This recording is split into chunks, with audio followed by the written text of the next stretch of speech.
Hello everyone, मेरा नाम है आयुष और मैं आपको इस वाले वीडियो में करा रहा हूं factors leading to the growth of nationalism in India.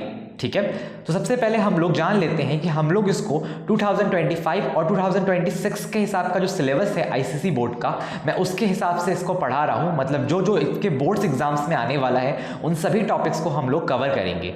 तो सबसे पहला जो हमारा टॉपिक है वो है नेशनलिज्म। अब नेशनलिज्म होता क्या है? देखो, हमारे यहाँ पे जो भी लोग जो कॉमन लैंग्वेज, कॉमन हिस्ट्री या कॉमन कल्चर फॉलो करते हैं वो सभी लोग साथ में आ जाते हैं by the feeling called nationalism. इसमें होता क्या है कि जो लोग हैं वो अपने देश से बहुत प्यार करते हैं, लॉयल्टी दिखाते हैं अपने देश के प्रति। ठीक है, ऐसा नहीं है कि ये पहली बार इंडिया में हुआ है। इससे पहले अगर तुम यूरोप की बात करो तो फ्रांस में, जर्मनी में, रशिया में ये सब पहले ही हो चुका है। इंडिया में ये काफ़ी बाद में आता है क्योंकि इंडिया में शुरू के टाइम पे जो लोग थे वो राजाओं के प्रति लॉयल थे, राजाओं से बहुत ज़्यादा लगे हुए थे। लेकिन अब एक ऐसा टाइम आने वाला है जिसमें लोग अपने देश के लिए, अपने लिए लड़ना शुरू करते हैं और इसी टाइम को नेशनलिज्म कहा जाता है। ठीक है, ये एक फीलिंग है जो लोगों को एक साथ लाती है और लोगों को एक साथ लड़ने के लिए, एक साथ अपने देश का भला करने के लिए तैयार करती है। इसी को नेशनलिज्म कहा जाता है। ठीक है, उसके बाद हमारा टॉपिक है factors leading to the nationalism. कौन से फैक्टर्स हैं जिसके वजह से इंडिया में नेशनलिज्म आया? तो उसका सबसे मेन रीजन जो है वो है इकोनॉमिक एक्सप्लोनेशन। ठीक है, अब इकोनॉमिक एक्सप्लॉयटेशन की वजह से कैसे होती है? देखो, हम लोग क्या होते हैं ना, ब्रिटिश के अगेंस्ट जाते हैं क्योंकि ब्रिटिश हमारे लिए कुछ भी नहीं करते, वो उल्टा हमारा बहुत ज़्यादा नुकसान कर देते हैं। हमारे यहाँ से सारा पैसा इंडिया से बाहर लेके चले जाते हैं। अगर तुम्हें याद होगा कि इससे पहले इंडिया को सोने की चिड़िया बोलते थे, लेकिन ब्रिटिश के आने के बाद इंडिया पूरा खाली हो जाता है। ठीक है, तो ब्रिटिश जब इंडिया आए थे तो इनका मेन एम था ट्रेड करना। ठीक है, ट्रेड करना मतलब यहाँ पे बिजनेस करना इनका मेन मकसद था। लेकिन जब वो इंडिया आए तो उनको पता चला कि ट्रेड करने से भी अच्छा है कि अगर हम इंडिया के ऊपर रूल करने लगे तो इंडिया के ऊपर टैक्स लगा के हम लोग इतना पैसा कमा सकते हैं जो कि बिजनेस से कभी नहीं आएगा। तो इसलिए उन्होंने इंडिया के ऊपर रूल करना शुरू कर दिया, इंडिया को हराया, मिलिट्री लेकर आई अपने, और इंडिया के जो राजा थे जो छोटे छोटे हिस्सों में डिवाइडेड थे उनको हराया और पूरे इंडिया के ऊपर कब्जा कर लिया। उसके बाद क्या किया कि यहाँ पे पीजेंट जो थे, जो किसान थे, उनके ऊपर लैंड टैक्स बढ़ा दिया ताकि उनका लैंड रेवेन्यू बढ़ सके, ज़्यादा पैसा वो कमा सके लैंड से। इसके बाद आर्टिशंस जो लोग थे, जो लोग सामान बनाया करते थे, क्राफ्टमैन्स थे जो कपड़े बनाया करते थे, उनको फ्री ट्रेड पॉलिसी उनको लगा दिया गया वहाँ पे। अब फ्री ट्रेड पॉलिसी की वजह से हुआ क्या कि जो ब्रिटिश गुड्स थे वो सस्ते हो गए क्योंकि उनके ऊपर कोई भी टैक्स नहीं लगा। ठीक है, तो फ्री ट्रेड पॉलिसी ब्रिटिश के लिए था, उन्होंने अपने फायदे के लिए लगाया था। अब फ्री ट्रेड पॉलिसी में टैक्सेस जो थी वो ब्रिटिश को बिल्कुल देनी नहीं पड़ेंगी, 0% टैक्स, जो भी ब्रिटेन से आएगा उसके ऊपर कोई टैक्स नहीं लगेगा। अब यहाँ ब्रिटेन में हो क्या रहा है कि जो सामान है वो सब मशीन से बन रहा है। अब तुम्हें पता होगा कि इंडिया में जो सामान है वो हाथ से बन रहा था। अब सिंपल चीज है कि हाथ से बना हुआ सामान थोड़ा महंगा होगा और मशीन से बना हुआ सामान तो सस्ता होगा। तो इससे क्या हुआ कि टैक्स नहीं लगने की वजह से ब्रिटिश सामान बहुत ही सस्ता हो गया एंड इंडियन गुड्स जो थे, जो कि उस समय इंडियन लोग बनाते थे और हाथों से बनाया करते थे, तो ऑलरेडी वो थोड़ा महंगा था। इसके अलावा उसके ऊपर भी टैक्स लगा दिया ब्रिटिश लोगों ने। ठीक है, तो मान लो कि वो गुड्स पे और टैक्स भी लग गया तो वो थोड़ा और महंगा हो गया। अब इसकी वजह से इंडियन लोग जो हैं वो ब्रिटिश गुड खरीदने लगे और इंडियन गुड्स खरीदना ही बंद कर दिए बिकॉज वो थोड़ा सा महंगा था। अब इसकी वजह से इंडियन जो इंडस्ट्रीज थी, इंडिया के जो आर्टिशंस थे, क्राफ्ट्समैन थे, वो गरीब होते जाते हैं और गरीब होते जाते हैं और एट लास्ट उनको अपना काम बंद करके कहीं और जाना पड़ता है। इसके बाद जो वर्किंग क्लास था इंडिया का, इन्होंने उसको इस्तेमाल किया। पहले तो इनका सारा धंधा खत्म कर दिया एंड उसके बाद फैक्ट्री ओनर जो थे, जो कि ब्रिटिश थे, वहाँ पे फैक्ट्री भी लगा के रखा था उन्होंने इंडिया में, तो उनको बहुत कम पैसे देकर उनसे काम करवाने लगते हैं। उनको मतलब बहुत ज़्यादा लंबे टाइम्स तक काम करवाते हैं। इवन उस टाइम पे वर्किंग आवर्स 14 आवर्स का था, जो कि बहुत ज़्यादा है। इसके बाद जो एडुकेटेड इंडियंस हैं, जो पढ़े लिखे हैं, उनको भी वो लोग प्रमोशन का चांस देते ही नहीं थे। मान लो कि जो हाई पोस्ट पे अपॉइंट करने वाले जो पोस्ट्स हैं उनमें वो इंडिया को उठने ही नहीं देते। इंडियन लोगों को उनको जगह ही नहीं मिलता था, चाहे वो सिविल का हो चाहे वो मिलिट्री का हो, किसी भी पोस्ट में इंडियन लोग नहीं आ सकते। अगर मिलिट्री की बात करूं तो इंडियन लोग सबसे हाई होता है, सबसे हायर रैंक जो होता है उनका इंडियन लोगों का, वो सूबेदार का रैंक था। ठीक है, जो कि उतना भी हाई नहीं है, इससे भी हाई होते हैं, जनरल होता है, लेफ्टिनेंट होते हैं, बहुत सारा होता है। तो इन तक उनको पहुंचने का परमिशन ही नहीं था। उसके अलावा ये बहुत कम पैसे भी दिया करते थे, ये तुमने पहले भी जाना है, तो वही सेम चीज़ है। इसके बाद रिप्रेसिव कॉलोनियल पॉलिसीज़, तो ब्रिटिश की जो पॉलिसीज़ थे वो सीधा बनाए गए थे इंडियन लोगों को तंग करने के लिए, इंडियन लोगों से पैसे लेने के लिए और इंडियन लोगों को एक्सप्लॉइट करने के लिए, जिनमें से एक था ग्रैंड दरबार। ग्रैंड दरबार कोई पॉलिसी नहीं है, ये बात एक फंक्शन है, ठीक है, जो लॉर्ड लिटॉन ने ऑर्गेनाइज कराया था 1877 दिल्ली में। वो इसलिए उन्होंने करवाया था क्योंकि उस समय इंडिया में क्वीन विक्टोरिया आई थी, तो उनको स्वागत करने के लिए, उनको इंडिया का एम्प्रेस घोषित करने के लिए, मतलब इंडिया की क्वीन घोषित करने के लिए उनको ग्रैंड दरबार का जो फंक्शन है वो चलाया गया था। अब इस फंक्शन में लाखों रुपए खर्चा किया गया था, लेकिन बुरी बात यह है कि उस समय बंगाल में फेमाइन आई हुई थी, भूखमरी आई हुई थी, बहुत सारे लोग भूख से मर रहे थे। तो उस समय उतना पैसा अगर वो फेमाइन में खर्चा करते तो इंडियन लोग हो सकता है भूख से नहीं मरते, लेकिन उन्होंने स्वागत करने को ज़्यादा ज़रूरी समझा और क्वीन विक्टोरिया के स्वागत के लिए ग्रैंड दरबार लगाया जिसमें लाखों रुपए खर्चा हो गए, और वो भी इंडियंस के। इसके बाद वर्नाकुलर प्रेस एक्ट, ये ब्रिटिश की एक पॉलिसी है, ठीक है। इसमें क्या था कि ब्रिटिश जो है वो इंडियन के अगेंस्ट, जो इंडियन लोग हैं, जो इंडियन न्यूज़पेपर्स हैं, वो लोग ब्रिटिश के अगेंस्ट कुछ भी नहीं छाप सकते। अगर छापेंगे तो उनके ऊपर फाइन लग जाएगा, उनका पब्लिकेशन हाउस बंद हो जाएगा। ऐसे करके वो लोग उसको बहुत ज़्यादा कॉन्फिस्केट करते थे, मतलब उनको तंग करते थे, उनको छापने से रोकते थे। इसको अप्लाई किया था 1878 में लॉर्ड लिटॉन ने, वर्नाकुलर प्रेस एक्ट को अप्लाई किया था लॉर्ड लिटॉन ने। लेकिन उसके बाद 1882 आते आते जो लॉर्ड रिपॉन है, इन्होंने इसको बर्खास्त कर दिया क्योंकि बहुत सारे इंडियन लोग इसके अगेंस्ट प्रोटेस्ट कर रहे थे, इसके अगेंस्ट चले जा रहे थे, इसीलिए इसको रिपेल कर दिया था लॉर्ड रिपॉन ने, ठीक है। तो लागू किया था लॉर्ड लिटॉन ने एंड रिपेल किया था लॉर्ड रिपॉन ने। इसके बाद the arms act, arms act चालू हुआ था 1878 में।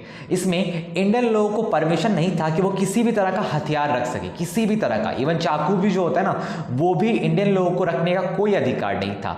वहीं जो यूरोपियन लोग हैं, एंग्लो इंडियंस लोग हैं, ये लोग हथियार रख सकते थे, इनको बस एक छोटा सा लाइसेंस लेना था जो कि इनको बहुत ईजिली मिल जाता था, ठीक है। तो इसकी वजह से यूरोपियन लोग अपने पास गन्स रखते थे, बहुत सारे खतरनाक हथियार रखते थे, लेकिन इंडियन लोगों के पास तो एक चाकू रखने तक का परमिशन नहीं था।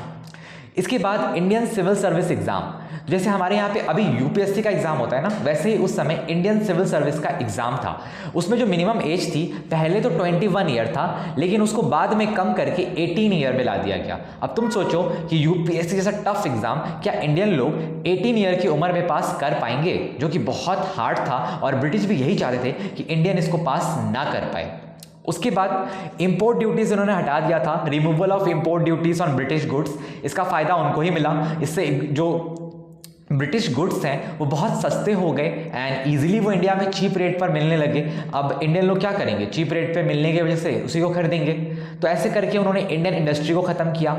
उसके बाद एल्बर्ट बिल, एल्बर्ट बिल 1833 में सीपी एल्बर्ट नाम के एक इंसान है, ब्रिटिश हैं ये भी, इन्होंने लगाया था। लेकिन इसमें अच्छी बात यह है कि इसमें इंडियन जजेस को ये पावर देने को बोला गया कि वो भी ब्रिटिश जज जितने पावरफुल होंगे, और जो यूरोपियन सिटीजन्स हैं, मतलब जो यूरोप के लोग हैं, उनको भी वो सज़ा सुना सकते हैं। ये पावर दिया गया था इंडियन जजेस को। लेकिन बहुत ज़्यादा इस पर प्रोटेस्ट हुआ, ब्रिटिश लोगों ने इसका बहुत ज़्यादा विरोध किया एंड एट लास्ट लॉर्ड रिपॉन जो है उन्होंने फिर वापस इसको विड्रॉ कर दिया एंड इस जो लॉ है इसको लागू होने के बाद भी इस पर किसी भी तरह का एग्जीक्यूशन नहीं हुआ और ये लॉ लागू हो ही नहीं पाया ठीक से, यानी पेपर पे ही रह गया सिर्फ। उसके बाद सोशल रिलीजियस रिफॉर्म मूवमेंट्स, इसके बाद सोशल रिलीजियस में क्या हुआ, मतलब धर्म के क्षेत्र में ब्रिटिश लोगों ने ऐसा क्या किया कि लोग उनके अगेंस्ट चले गए।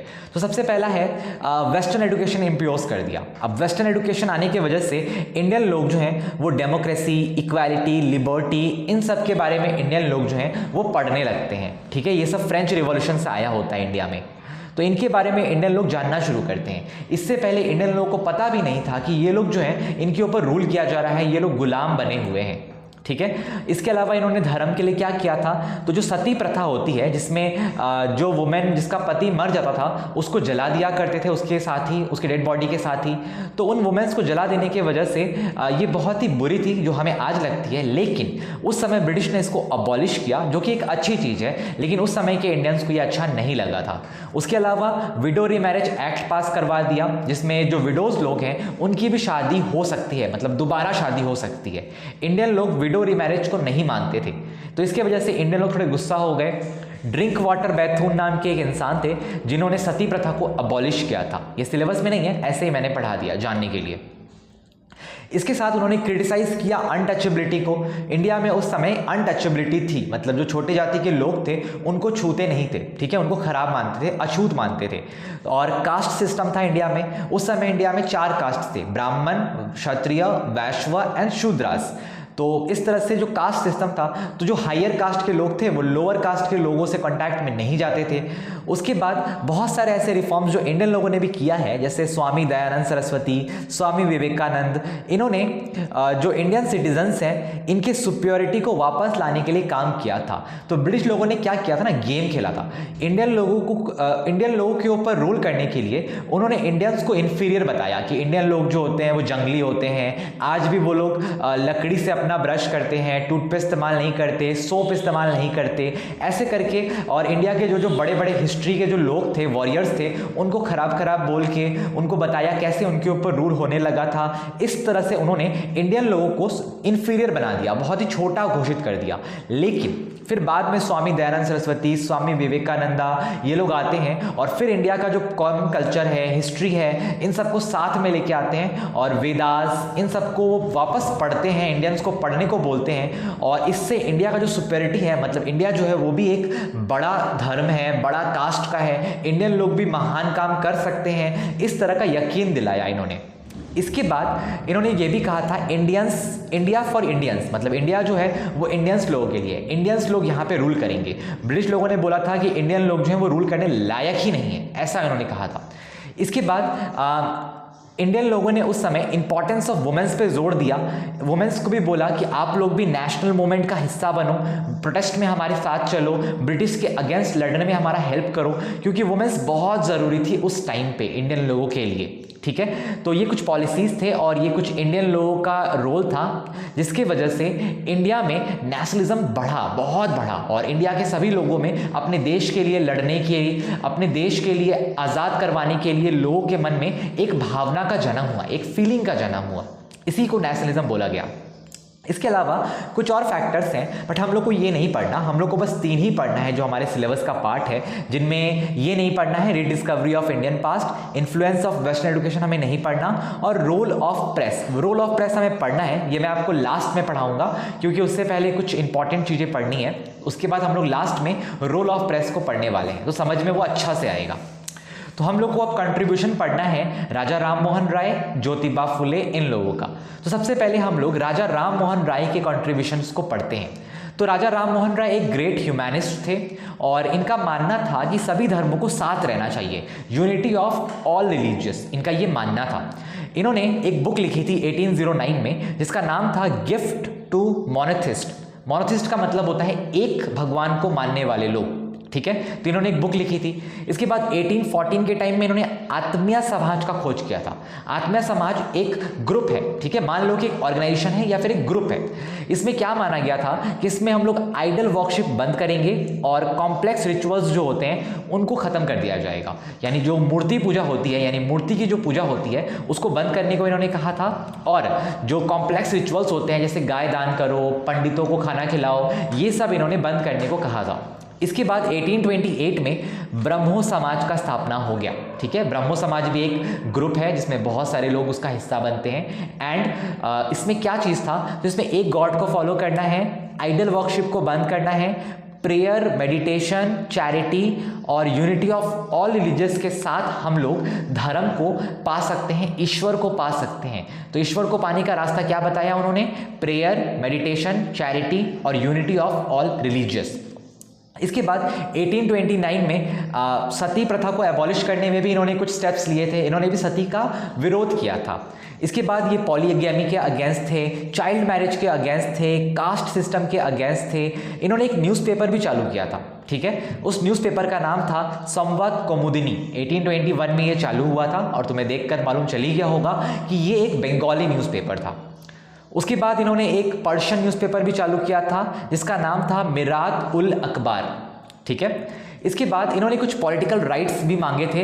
इन्होंने separation of executive and judiciary का डिमांड किया था। उस समय उन्होंने बोला कि जो जुडिशरी है उसको एग्जीक्यूटिव जो होता है, जैसे कि उस समय वॉइस रॉय थे, अभी के टाइम पे प्राइम मिनिस्टर होते हैं हमारे एग्जीक्यूटिव, तो इन्होंने बोला था कि जो कोर्ट होता है, जो जुडिशरी होती है, उसको एग्जीक्यूटिव लोगों से अलग रखा जाए। मतलब जो prime minister, chief minister, governors ये लोग होते हैं, इनसे उसको अलग रखा जाए। उसके अलावा जो बहुत ही हाई ड्यूटीज़ लगाई जा रही हैं इंडियन लोगों के ऊपर, लैंड के ऊपर जो ड्यूटीज़ लगाया जा रहा है, इसको अबॉलिश करने की मांग इन्होंने की थी। इसके बाद ज्योतिबा फुले, इनको हम लोग को पढ़ना है। तो ज्योतिबा फुले एक, अभी पहले बता दूं कि ये एक मेल है, बहुत जन को लगता है कि ये एक फीमेल है, नहीं, ये एक मेल है ज्योतिबा फुले। मुझे भी पहले ये फीमेल लगते थे क्योंकि इनका नाम ऐसा लगा मुझे। तो इन्होंने वुमेंस के एडुकेशन के लिए, वुमेंस का अपलिफ्टमेंट के लिए बहुत सारा काम किया। 1851 में इन्होंने खुद यानी ज्योतिबा फुले एंड सावित्री बाई फुले उनको पहले पढ़ाया, देन उनके साथ मिलके फर्स्ट गर्ल स्कूल का स्थापना किया, ठीक है, पुणे में। इसके बाद 1854 में इन्होंने अनटचेबल लोगों के लिए स्कूल्स खुलवाए, मतलब जो शूद्र जाति के लोग होते हैं, जो लोग वैश्य जाति के लोग होते हैं, उन लोगों के लिए स्कूल खुलवाया। इसके बाद प्राइवेट ऑर्फेनेजेस खुलवाई। ऑर्फेनेज का मतलब होता है अनाथ आश्रम, जिनका कोई नहीं होता उनका जगह। तो यहाँ विडो लोगों के लिए वहाँ पे अनाथ आश्रम खुलवाया। उसके बाद विडो रीमैरिज करवाया। उस समय क्या होता था कि बहुत सारे विडोज को एक साथ करके उनका शादी करवाते थे दूसरे लोगों से, ठीक है। तो विडो मतलब जानते होंगे, जिसका पति मर गया है उसको विडो कहते थे। इसके बाद इन्होंने एक बुक लिखी है गुलामगिरी, जिसमें इन्होंने जो लोअर कास्ट के लोग हैं उनको कितना ज़्यादा हार्डशिप फेस करना पड़ता है, कितना बुरा कंडीशन में उनको रहना पड़ता है। इवन उन्होंने लिखा था कि जो छोटे जाति के लोग हैं उनको अपने फेस पर एक मास्क पहन के रहना पड़ता था ताकि उनका जो सलाइवा है, जो थूक है, वो मिट्टी पे ना गिर जाए। जब वो चलते थे तो उनके पैरों का निशान मिटाने के लिए पीछे एक लकड़ी वो लोग बांध के रखते थे ताकि उनका पैरों का छाप तक ना रहे। ऐसे करके उनके ऊपर बहुत ज़्यादा अत्याचार किया जाता था। इसके बाद इन्होंने सत्याशोधक समाज का स्थापना किया 1873 में, जिसमें उन्होंने जस्टिस फॉर वीकर सेक्शन के लिए काम किया, ठीक है। तो वीकर लोगों को भी जस्टिस मिले, इसके लिए इन्होंने आवाज़ उठाई। इसके बाद हम लोग का जो लास्ट टॉपिक है मेनली वो है रोल ऑफ प्रेस। इसके बाद बस कांग्रेस के बारे में पढ़ना है एंड ये चैप्टर खत्म हो जाएगा। बहुत इजी चैप्टर है ये। तो कुछ न्यूज़पेपर्स हैं यहाँ पे, जैसे अमृत बाजार पत्रिका, the Bengali, the Tribune, the pioneer और द टाइम्स ऑफ इंडिया। ये उस समय पे चलने वाले अखबार थे, यानी न्यूज़पेपर्स थी। इन न्यूज़पेपर्स में क्या छापा जाता था? तो इन न्यूज़पेपर्स में छापते थे पैट्रियोटिज्म के बारे में, लिबरलिज्म के बारे में, इक्वालिटी के बारे में, होम रूल के बारे में यानी स्वराज के बारे में, अपना रूल होना चाहिए अपने देश में, इन सब चीज़ों के बारे में छापा जाता था उस समय पे। इसके अलावा ब्रिटिश की जो अनजस्ट पॉलिसीज़ थे ये लोग उसके अगेंस्ट में भी आवाज़ उठाया करते थे। उसके बाद सोशल ग्रुप्स जो हैं, अलग अलग जो सोशल ग्रुप्स हैं उनका क्या डिमांड है, वो लोग क्या चाहते हैं, इस पर भी ये लोग आवाज़ उठाते थे। इनसे मिलकर डिस्कशन होती थी उस समय पे। उसके अलावा पूरे दुनिया में क्या चल रहा है ये इंडियन लोगों को पता चले, ये न्यूज़पेपर के ज़रिए ही होती थी। उस समय न्यूज़पेपर सबसे बड़ा ज़रिया थे बातों को फैलाने का, ठीक है। उस समय इंटरनेट तो था नहीं, तो यही एक तरीका था जिससे वो लोग इंडियन लोगों को बता सके कि पूरे दुनिया में क्या चल रहा है। तो ऐसे करके हमारा जो नेशनलिज्म फैक्टर है वो खत्म हो गया। तुम्हें बस दो कंट्रीब्यूशन पढ़ने हैं, ज्योतिबा फुले एंड एक और हमने जो पढ़ा था उनका। तो दो हमें सिर्फ पढ़ना है एंड ये जो फैक्टर्स जो मैंने पढ़ाए तुम्हें बस इतना ही पढ़ना है, इससे ज़्यादा पढ़ने का कोई ज़रूरत नहीं है। तुम्हारे सिलेबस में बस इतना ही आने वाला है। इसके बाद foundation of Indian national Congress. हम लोग जो कांग्रेस देखते हैं ये कैसे बना, तो 1838 में एक सोसाइटी बनती है, the land owner society, Kolkata में, ठीक है। ये एक सोसाइटी है जो बनती है 1838 में। उसके बाद बनता है ईस्ट इंडिया एसोसिएशन। अभी तक हम लोग कांग्रेस तक पहुंचे नहीं हैं, उसके पहले क्या क्या बना था उन सब का बात कर रहे हैं। तो एक बना है ईस्ट इंडिया एसोसिएशन, इसको बनाया था दादा भाई नारोजी ने 1866 लंदन में, ठीक है। दादा भाई नारोजी को grand old man of India भी कहा जाता है। उसके बाद इसके बाद provide all the information of all Indian subjects. इसमें क्या करते थे वो कि जो इंडियन लोग हैं उनके लिए जो भी चीज़ें होंगी, इंडियन लोगों को क्या चाहिए, इंडियन लोग क्या डिमांड कर रहे हैं, ये सब चीज़ वो लोग ब्रिटिश के सामने रखते थे ताकि ब्रिटिश इंडियन लोगों के लिए कुछ कर सके। इसके अलावा मेंबरशिप का डिमांड करते हैं पार्लियामेंट में। ये पहले ब्रिटिश सिटीजन होते हैं और मेंबर होते हैं ब्रिटिश पार्लियामेंट के, ठीक है। दादा भाई नारोजी एम्बेसडर की तरह होते हैं इंडिया के। वो इंडियन लोगों की बात ब्रिटिश को बता रहे होते हैं ताकि वो लोग इंडियन लोगों के लिए कुछ कर सके, लेकिन ब्रिटिश इनकी बात शायद ही सुन रहे होते हैं उस समय पे। इसके बाद इंडियन नेशनल एसोसिएशन, एक और पार्टी, एक और ग्रुप, जो कि शुरू करते हैं 1876 में सुरेंद्र नाथ बैनर्जी, ठीक है। ये एक लॉयर, प्रोफेशनल्स और एजुकेशन मिडिल क्लास को इसका हिस्सा बनाते हैं।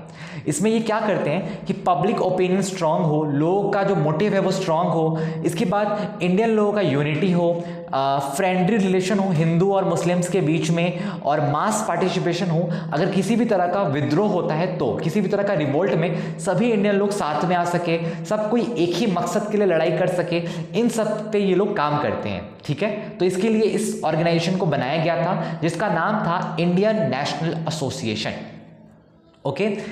इन्हीं के बाद शुरू होती है इंडियन नेशनल कांग्रेस का बनना, ठीक है। तो अब हम लोग देखेंगे इंडियन नेशनल कांग्रेस कैसे बना। उससे पहले हम लोग जान गए कि दो चीज़ें बनी थी, ईस्ट इंडिया एसोसिएशन जिसको दादा भाई नारोजी ने बनाया था, और इंडियन नेशनल एसोसिएशन जिसको बनाया था सुरेंद्र नाथ बैनर्जी ने। अब यहाँ पे क्या होता है कि एक ब्रिटिश होते हैं जिनका नाम होता है A.O. ह्यूम, ठीक है। ये नाम याद रखना, इनको कांग्रेस का फाउंडर माना जाता है, A.O. ह्यूम। इन्होंने 28 दिसंबर 1885 में एक प्रस्ताव रखा, एक प्रपोजल रखा कि एक ऐसा ऑर्गेनाइजेशन बनाया जाए जो इंडिया को रिप्रेजेंट करे, यानी इंडिया के लोगों को रिप्रेजेंट करे, ठीक है। 1833 में सुरेंद्र नाथ बैनर्जी, 1866 में ईस्ट इंडिया कंपनी और इंडियन नेशनल एसोसिएशन को एक साथ लाते हैं। सुरेंद्र नाथ बैनर्जी और A.O. ह्यूम, इन दोनों ने ही ये आइडिया दिया था कि इंडियन लोगों का एसोसिएशन बनाया जाए ताकि ब्रिटिश लोगों के सामने उनके डिमांड्स को रखा जा सके, ठीक है। अगर तुमसे पूछता है फाउंडर कौन है तो A.O. ह्यूम, आइडिया किसका था? सुरेंद्र नाथ बैनर्जी का। तो दो बड़े बड़े जो पार्टीज इंडिया में थी उस समय, ईस्ट इंडिया एसोसिएशन और इंडियन नेशनल एसोसिएशन, 1886 में एक साथ आती है और कांग्रेस का खोज होता है, मतलब उस समय से कांग्रेस बनती है 1886 में। उसके बाद लॉर्ड डुफ्रेन जो थे उस समय पे, उन्होंने इसको एक्सेप्ट किया और इसको मंजूरी दी कि ये चल सकता है। इन्होंने बोला कि एक सेफ्टी वॉल्व की तरह होगा, अगर कहीं पर भी अगर कुछ बहुत ज़्यादा हार्श होने वाला है तो उससे पहले ब्रिटिश लोगों को मालूम चल जाएगा एंड वो कुछ फ़ायदा देखकर इंडियन लोगों को शुरू में ही रोक देंगे, ठीक है। तो इनमें भी ये अपना ही फ़ायदा देख रहे हैं। यहाँ वॉइसरॉय लिखा है, वॉइसरॉय मतलब होता है मान लो प्राइम मिनिस्टर, जैसे हमारे यहाँ आज प्राइम मिनिस्टर होते हैं वैसे उस समय वॉइसरॉय थे। इसके बाद इनका मेन ऑब्जेक्टिव क्या था? कांग्रेस का मेन ऑब्जेक्टिव क्या था? ठीक है, ब्रिटिश का नहीं, कांग्रेस का। तो इनका मेन ऑब्जेक्टिव था कि जो इंडियन नेशनलिस्ट हैं उनका फ्रेंडली रिलेशन हो सके ब्रिटिश के साथ, ठीक है। शुरू में ये मानते थे कि इंडियंस जो लोग हैं वो अगर ब्रिटिश के साथ फ्रेंड बन जाए, ब्रिटिश का साथ दें तो ब्रिटिश उनको आज़ादी देंगे, होम रूल देंगे, लेकिन वो देते हैं घंटा, कुछ नहीं देते वो। इसके अलावा नेशनल यूनिटी बने, मतलब सभी देश के लोग साथ में आ सके, एक साथ आवाज़ उठा सके। पॉपुलर डिमांड हो, मतलब सभी लोगों का जो डिमांड है वो सिंगल डिमांड हो, ऐसा नहीं हो कि कोई कुछ और मांग रहा है, कोई कुछ और मांग रहा है, ऐसा होने पे तो कुछ भी पूरा नहीं होगा। इसके बाद पब्लिक ओपिनियन बनाया जा सके ताकि लोगों का जो ओपिनियन है ब्रिटिश के साथ वो सुधारा जा सके या फिर उसको सही किया जा सके। वो लोग जो मानते हैं वो सही किया जा सके। जैसे हम लोग कुछ कुछ चीज़ों को मानते हैं ना खराब है, बट दूसरे लोग मानते हैं उसको अच्छा है, तो अगर ऐसा होगा तो इंडियन कभी भी साथ में काम नहीं कर पाएंगे। तो इसके लिए उन्होंने पब्लिक डिमांड बनाने को बोला। कांग्रेस का यही मेन एम था उस समय शुरू में। हम लोग को यहाँ बस 2 सेशन के बारे में पढ़ना है कि कांग्रेस का जो सेशन होता है, मतलब मीटिंग, सिंपल सा। तो कांग्रेस की जो 2 मीटिंग होती है उनके बारे में हम लोग को जानना है। पहला मीटिंग जो होता है उसके प्रेसिडेंट होते हैं WC Banerjee, and second session जो होता है उसके प्रेसिडेंट होते हैं दादा भाई नारोजी, ठीक है। ये दोनों मीटिंग्स कहाँ पर हुई थी तो मुझे कमेंट बॉक्स में कमेंट करने वाले हो, ये तुम्हारा होमवर्क है। तुम पता करोगे कि कांग्रेस का जो फर्स्ट सेशन है वो कहाँ हुआ था एंड सेकंड सेशन कहाँ हुआ था। ठीक है। 23rd सेशन जो है ये थोड़ा इंपॉर्टेंट सेशन है, बट हमारे सिलेबस का ये हिस्सा नहीं है, ये हम लोग आगे पढ़ने वाले हैं। इस आगे जाके मैं जब चैप्टर्स एक्सप्लेन करूंगा, मॉडरेट, असर्टिव नेशनलिज्म, जो कि इसके बाद का चैप्टर है, उसमें मैं तुम्हें बताऊंगा कि 23rd सेशन क्यों इंपॉर्टेंट है। ये सूरत में हुआ था और इसमें जो कांग्रेस के दो हिस्से हो गए थे, एक मॉडरेट और एक असर्टिव नेशनलिस्ट, ऐसे करके कांग्रेस का दो हिस्सा हुआ था। बस इतना जान के रखो। एंड 31st सेशन से गांधी जी जो होते हैं वो कांग्रेस का हिस्सा बनते हैं। ओके, तो ये बहुत बड़ा चेंज था और ये दो सेशंस बहुत इंपॉर्टेंट सेशन में से एक है। तुम्हें बस जानना है कि फर्स्ट सेशन कहाँ हुआ था एंड सेकंड सेशन कहाँ हुआ था। कमेंट बॉक्स में कमेंट करो। और अगर ऐसे वीडियोस चाहिए, मैं पूरा SST यानी हिस्ट्री और ज्योग्राफी पार्ट कंप्लीट करने वाला हूँ इस चैनल पे, तो अगर तुम पढ़ना चाहते हो तो मेरे चैनल को सब्सक्राइब कर सकते हो। And thank you for watching. Bye bye.